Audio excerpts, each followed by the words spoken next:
What is the Philippine Province Renewed Province Plan for 2021-2023? It is a collective response of the Philippine Province, the Jesuits and its mission partners, our communities, and our institutions to the challenges of the day.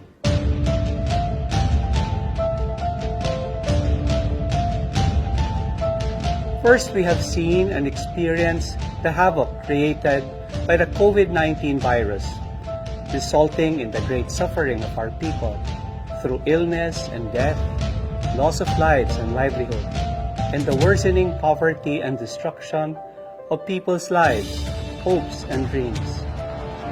Indeed, the pandemic exposed the deeply embedded political, social, and economic inequalities in our society.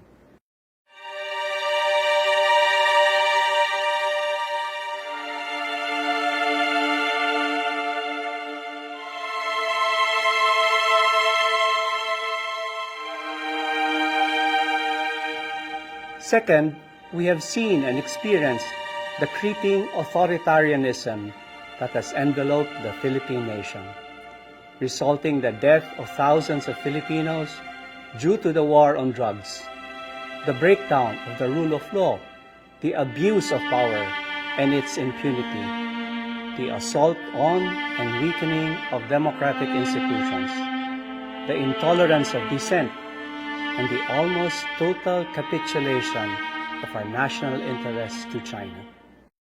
It is in this present context that we put forward our collective response through the renewed province plan in terms of the 5 trusts, namely, Thrust 1, fostering integrity and accountability in our communities and our institutions.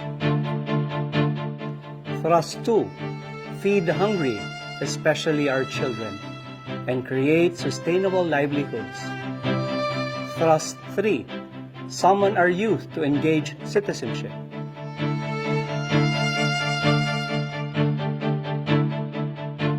Thrust 4, build faith-based hope and resiliency.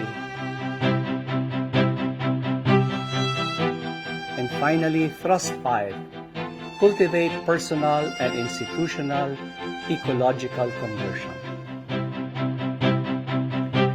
The urgent challenges of the day compel us Jesuits and our mission partners to first re-examine the fidelity of our way of life, to return to the Lord's call as articulated in General Congregation 36 for renewal of Jesuit life and mission, and together to beg for God's grace to fulfill it. The pursuit of these province trusts relies heavily on our capacity as individuals, communities, and institutions to engage in personal and collective examination of conscience and to see how we can live out and struggle with our vowed commitments to Jesuit life and our shared mission. At the beginning of the pandemic last year, Pope Francis said in an interview, "The pandemic can be a place of conversion." He invited us to reflect on how we as individuals and as a society can respond to the great suffering caused by the pandemic, especially to those in the peripheries. This pandemic can be a grace moment where we turn away from our selfish preoccupations and turn to the needs of those most impacted by the pandemic: the sick, dying, hungry, jobless, and losing hope. 1 year hence, we still have the opportunity to move towards that desired conversion as we celebrate 2 very significant events in 2021. We are grateful for the 5th centenary of Christianity in the Philippines and the 5th centenary of the conversion of St. Ignatius of Loyola. These 2 events can truly inspire and encourage us to live our Christian lives more faithfully and deeply. It can be a moment of grace as we plan and engage in activities related to these 2 centenaries.